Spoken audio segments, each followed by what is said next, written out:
महत्त्वाची बातमी, भाजपला 105 प्लस, महायुतीला 150 प्लस जागा मिळतील असं बावनकुळेंनी म्हटलं।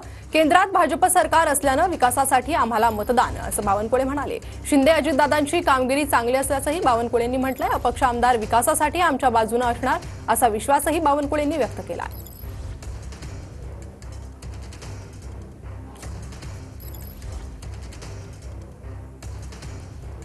माझ्यासोबत आहेत भाजपचे प्रदेशाध्यक्ष चंद्रशेखर बावनकुळे।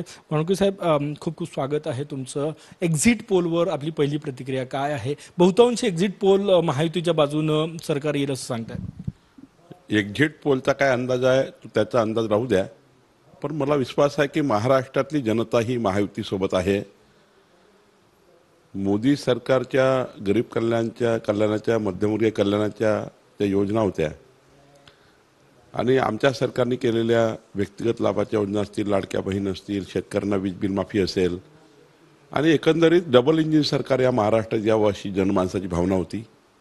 आणि म्हणून मला असं वाटतं मोठं मतदान आम्हाला झालं आहे, मतदानाचा टक्का वाढलेला आहे आणि जो टक्का वाढलेला आहे तो आमच्या बाजूने दिसतो आहे। कारण जेव्हा उत्साहाने मतदान बाहेर निघतं, स्वतःहून मतदान जेव्हा बाहेर निघतं, मतदार बाहेर निघतात, तेव्हा ते सरकारच्या बाजूने आणि चांगल्या कामाच्या बाजूने मतदान करतात। महिलांच्या टक्केवारी वाढलेली आहे असं वाटतं तुम्हाला की लाडक्या बहिणी मैदानात उतरल्या होत्या आणि मतदान करत? लाडक्या बहिणींनी आम्हाला खूप मतदान केलं, शेतकऱ्यांनी मतदान केलं आणि बाकी मग जो वर्ग आहे ज्याला वाटतं की डबल इंजिन सरकारचं महत्त्व माहिती आहे, केंद्रात मोदी जी आहे, राज्यात जर चुकीचं सरकार आलं महाविकास आघाडीचं तर केंद्रातल्या संपूर्ण योजना कोलॅप्स होतील, बंद पाडतील महाराष्ट्रातले लोक।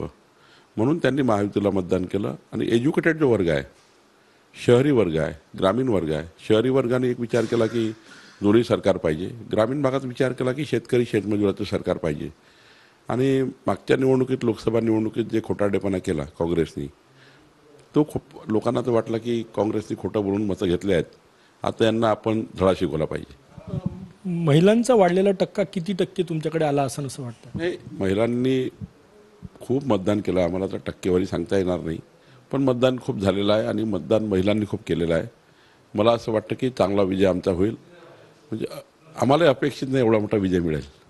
किती अपेक्षित करता तुम्ही आकडे? म्हणजे एक्झिट पोलमध्ये स्पष्ट बहुमत नाही, पण अपक्ष घेऊन सरकार बनवत आहे महायुती असं दाखवत आहे, तुम्हाला काय अपेक्षित आहे? नाही, मला तर वाटतं की जो आम्ही अंदाजित केला आहे तो आकडा आम्ही पार करू। म्हणजे जे आमच्याकडे आता आमदार आहेत 105, ते सर्व आमदार आमच्या सीट निवडून येतील आणि त्यापेक्षा जास्त येऊ शकतात असं मला वाटतं। एकनाथ शिंदे आणि महायुती म्हणून अजितदादा मिळून किती जागा येईल? नाही, एकनाथ शिंदेजींचा परफॉर्मन्स चांगला राहिला आहे, अजितदादाची चांगला आहे, त्यामुळं बऱ्यापैकी यावेळी आम्ही तिघही मिळून महायुती म्हणून पुढे जाऊ। किती आकडा, म्हणजे बहुमताचा आकडा पार करणार की? बहुमतापेक्षा जास्त राहू। बहुमतापेक्षा 150 प्लस जाईल? बघा तुम्ही परवा काय होतं, पण फार चांगले लोकांनी मतदान केलं आहे। एक्झिट पोलनुसार अपक्ष जे निवडून येणार आहे त्यांची भूमिका महत्त्वाची असणार आहे, तुम्ही गरज भासल्यास मदत घेणार?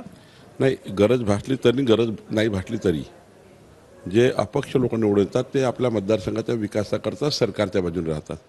त्यामुळं अपक्ष निवडून आले असतील तर त्यांनाही मदत केली पाहिजे, अपक्षांनाही त्या ठिकाणी आपल्याकडे घेतलं पाहिजे। कारण मोदी सरकार आहे, महाराष्ट्राचं सरकार आहे, दोन्ही सरकारचा फायदा त्यांच्या मतदारसंघात होतो। एकदा निवडून आल्यावर त्यांच्या मतदारसंघात कामं करावं लागेल आणि सरकार म्हणून सर्व मतदारसंघात कामं करणं अपेक्षित आहे। आणि त्यामुळे मला असं वाटतं अपक्ष हे जे येतील, आम्हाला समजा महायुतीला पूर्ण बहुमत आलं तरी आणि अपक्षाने म्हटलं आम्हाला सोबत यायचं तरी आमचा पक्ष आणि आमची महायुती त्यांना सोबत घेण्याचा प्रयत्न करेल। आम्ही असं आमच्या पक्षामध्ये आम्ही सर्व म्हणून निर्णय करू। तुमचं सरकार